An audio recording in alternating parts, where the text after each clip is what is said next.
آج جو ایک بہت ہی انتہائی اہم فیصلہ آیا ہے لاہور ہائی کورٹ کی طرف سے، پی ٹی آئی کے 72 اراکین نیشنل قومی اسمبلی جو کہ پنجاب سے منتخب ہوئے تھے، ان کے استعفوں کو کالعدم قرار دے دیا گیا ہے۔ اس کی بہت امپلیکیشنز ہوں گی، خاص طور پر ایک ایسے وقت میں جس وقت ایک محاذ آرائی چل رہی ہے حکومت اور پی ٹی آئی کے درمیان، اور اگر پی ٹی آئی کے یہ استعفے نامنظور ہونے کے بعد پی ٹی آئی کے ارکان پہنچ جاتے ہیں نیشنل اسمبلی میں تو کیا کچھ ہوگا۔ اویس توحید ہمیں جوائن کر رہے ہیں اسٹوڈیو میں۔ اویس، تھینک یو سو مچ۔ ویس، یہ ایک بہت بڑی ڈیولپمنٹ ہے، اور اس سے تو جو نیشنل اسمبلی کا سٹرکچر ہے اس وقت، اس میں تبدیلی آ جائے گی۔ اپوزیشن ایک مرتبہ پھر سے باقاعدہ پی ٹی آئی کے پاس آ سکتی ہے، اور ہو سکتا ہے کہ عمران خان اپوزیشن لیڈر بن جائیں۔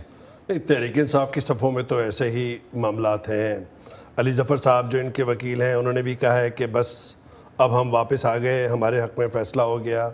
یہی کچھ فاروق حبیب صاحب جو اس وقت منظر عام پر ہیں، ان کو ڈیٹین نہیں کیا گیا ہے، رابطے میں ہے وہ میڈیا کے ساتھ بھی، انہوں نے بھی اسی طرح کا رد عمل دیا ہے۔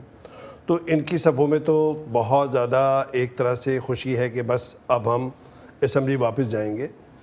لیکن جو لگتا ہے کہ لاہور ہائی کورٹ کا جو فیصلہ ہے عاطف، اس میں یہ کہا گیا کہ آپ کے حق میں یہ فیصلہ ہے، لیکن آپ نے چونکہ یہ کہا تھا کہ ہمیں سنے بغیر ڈی نوٹیفائی کر دیا ہے راجہ پرویز اشرف اسپیکر نے، اور یہ میلافائڈی ہے، تو اب آپ جائیے اسپیکر کے پاس اور پھر فیصلہ ہوئے گا۔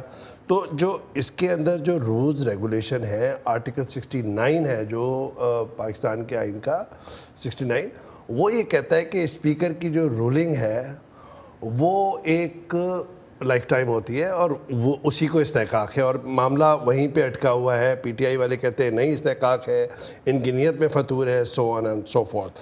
تو اب یہ جائیں گے راجہ پرویز اشرف صاحب کے پاس، اور جائیں گے، ایک بڑا ہنگامہ ہوگا منڈے کے روز۔ یہ ایک ڈیلیگیشن میں جائیں گے اور کہیں گے یہ لاہور ہائی کورٹ کا فیصلہ ہے، اب آپ ہمارے حق میں فیصلہ دیجئے۔ تو راجہ پرویز اشرف صاحب کیوں کریں گے؟ کیونکہ فرینڈلی اپوزیشن تو آلریڈی ہے، راجہ ریاض صاحب وہاں پہ جنہوں نے اپنی سوئچ کی ہیں لائلٹیز، وہ وہاں پر ہیں۔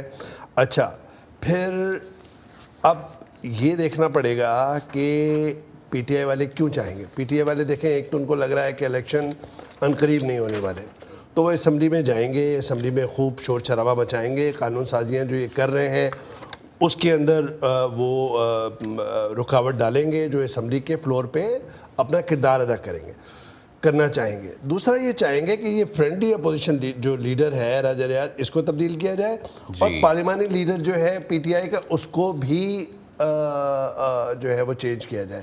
تو اسمبلی کے اندر ایک کشمکش دیکھیں گے اور کریں گے۔ جب راجہ پرویز اشرف یہ کہیں گے، مفروضے کی بنیاد پہ میں کہہ رہا ہوں، جو میری سیاسی بصیرت ہے، کہ جب وہ کہیں گے کہ ہم نہیں کرنا چاہ رہے، تو پھر یہ کہیں گے دیکھو ہم واپس آنا چاہ رہے ہیں لیکن ہمیں واپس نہیں کیا، تو ایک سیاسی کشمکش رہے گی۔ اسمبلی کے فلور کے باہر، اسمبلی کے باہر ایک بڑا ایک آپ کو لگے گا کہ سٹیج ہوئے گا، لیکن بہت سارے لوگ تو نیشنل اسمبلی کے جو ان کے لوگ ہیں وہ ڈیٹینشن کے اندر ہیں، اسد عمر صاحب ہیں اور لوگ ہیں،